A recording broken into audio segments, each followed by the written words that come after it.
What's up, Buck? I'm Doug. I'm Eric. And we are D&E in the garage, and today we're going to be making a custom front 2-inch receiver for this Jeep Grand Cherokee WJ so that I can use it to plow. First step, remove the bumper. All right, friends, here's the situation. There are two companies that make front hitches for the WJ. Warren makes a really nice one that comes right here, right underneath the frame right there, but they want like $300 for it, and I'm not into that. Then Reese makes one that comes out down here, way down here below the factory bumper, and that's too low. I'm going to be hitting it on curbs and stuff. So what we're doing, we got some 1/4-inch angle iron that we drilled holes in so that it could be mounted in the factory holes for the tow hooks that go on a WJ. 4x4 angle iron, by the way, guys. 4x4 1/4-inch angle iron right there. Got the holes drilled by a buddy of ours that has some nice machining equipment, not that we couldn't do it ourselves. Then we're going to take this big beast right here. This is 2-inch 1/4-inch wall square tube. Just weld a crossbar right across from here all the way down to there, and then put a little hitch receiver coming out through the second grill that is down there on the WJ. Probably do some beefing up, maybe a third piece of a bracket there, and that'll be it. Be good and strong, tied into factory holes so you know it's not going to tear, and that's about the size of it. Of course, no project would be complete without an emergency trip to the Home Depot, and since my Jeep's all taken apart, we're going to take Plowzilla over here. She made it. Built, guys. Custom built. Over here at the Lowe's, we need to get some cut-off wheels, and I'm going to get some grade 8 bolts. This is the backing plate that we're going to use for inside the frame. I want to get some grade 8 bolts to go in them holes. Some bolts. Got all our splice. Onto the tools. These are not the right size arbor, right? You're the same one I have? Yes, that's Haji. So these little jam bombs. Wait, are you already holding them? Alrighty, this bracket is definitely attached, positively affixed. You can see we got that real thick backing plate. Grade 8 bolts on the bottom like that. Now ideally, I wouldn't mind having a third bolt somewhere. The factory tow hooks use that bolt, and then another bolt right under here. I think this would be alright, but I may try to, I don't know, maybe weld something on that goes from here over. But for now, this is going to be the meat, where the metal meets the Jeep. Like I said, we're going to get this thing cut up, and then we'll start hot snotting it all together. Alrighty, so we have been test fitting with the bumper, making sure that everything sort of fits. I am going to have to cut out that bottom grill piece on the WJ bumper, but that's alright. We got these cut.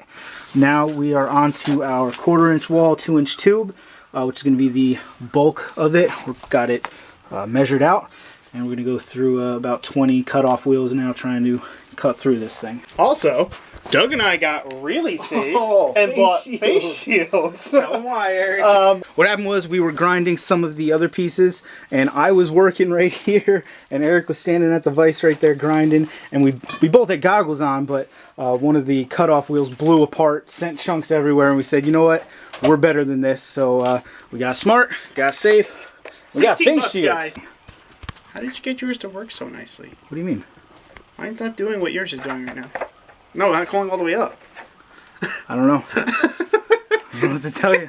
Yeah, here's the blade that blew apart on us. Y'all have had this happen before, and you need a new pair of underwear afterwards, and we prompted us to go and get safe. So, all right, we're gonna get this thing cleaned up. The thing about, and I don't know if it's just the way the frame on this Jeep is or whatever, but these are actually angled in a little bit, so it's 28 inches from here to there, and then when you move back 2 inches, it's 28 1/4. So we're going to use a grinding wheel to kind of put some bevels in this, some angles, so that it'll fit in there snug, and then we'll get out the hot snot machine and start burning it all together. Alrighty, so we got the piece of metal jacked up onto these brackets. We're going to go ahead and take a Sharpie and kind of mark the way the angle is going to look so that we can get to grinding. And it's not much that we have to take off, just enough.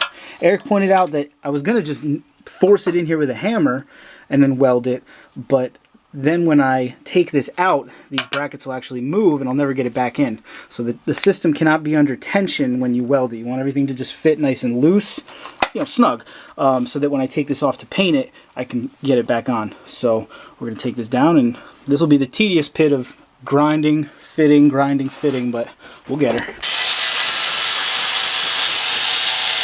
Alright, we got everything ground so that it fits. You can see that's going to be the crossbar, and then we actually have this chunk of another plow that's going to go under here like that, and we'll do something right here to reinforce it. What I'm going to do now is clean up the areas that have to be welded and tack this thing all together, including that piece. Then take it off and do all the weldings. I don't want to weld too much next to that brand new radiator and whatchamajunket, this condenser. Cheese and crackers.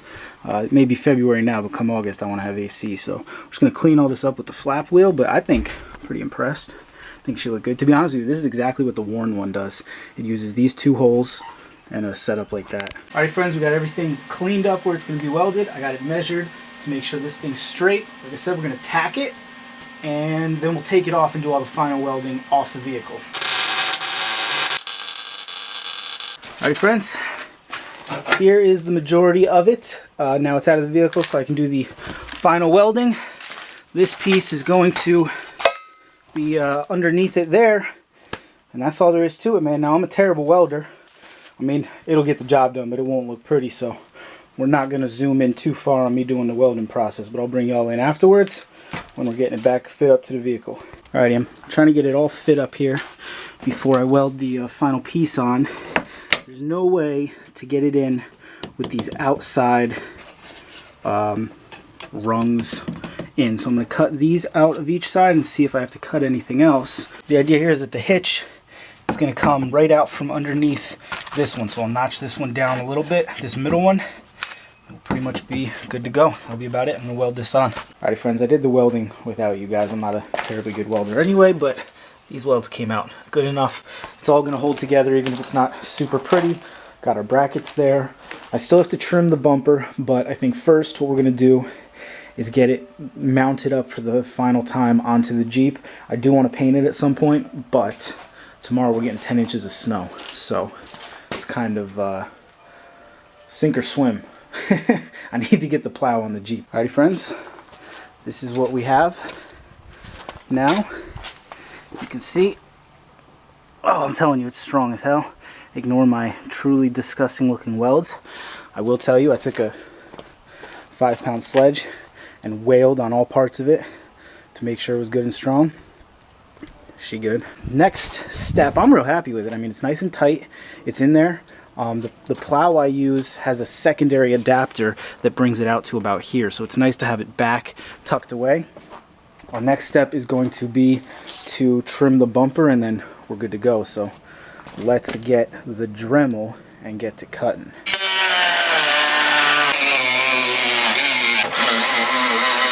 Still need to cut down here. I'm gonna have to get a different tool for that. We'll trim that up off camera because you guys don't need to just watch me cut through big chunks of plastic. And then it's going on there. Then maybe we'll get the plow on there. Show you how it all looks all together. Alright, I had the bumper on and it needed a little bit of paint. I really was just gonna hit the welds so that they didn't rust out between now and when I have a chance to do a real paint job, but I figured, I know that since I painted over all that rust, it's just gonna come through again. I mean, it's a pretty terrible paint job, but it'll look a little pretty. I mean, I've been talking about this thing to everybody I know, so now when they come and see it, it'll look pretty, even though we know full well that rust is gonna pop through. Alrighty, astute, observant viewers will notice that when last we spoke, my bumper was more, and now is less. As I was fitting it up, it appeared that I could get it this close, and I could get everything buttoned down, but the bumper was bulging a little in weird areas, and so I made the call that, long story short, every little bit of this piece was touching in some way, and just a little bit. I mean, I had the bumper on, but it was bulging, and it honestly looks better like this. As much as I wanted to keep it intact, the new hitch fills out that empty space, and it curls under nicely. I will do something to clean up these cuts a bit. They're a little hackish, but all in all, overall, there it is. Alrighty friends, I got everything linked up, just a quick walk around. As you can see, got the plow working. Here's what my plow mount looks like. You can see it goes into the receiver there. I used a U-bolt to clamp everything down so it's nice and tight. Use a regular old house connection to connect and disconnect my winch. The winch controls our run. Inside, I ran the outlet right to here, so it'll just chill when I'm normally driving around.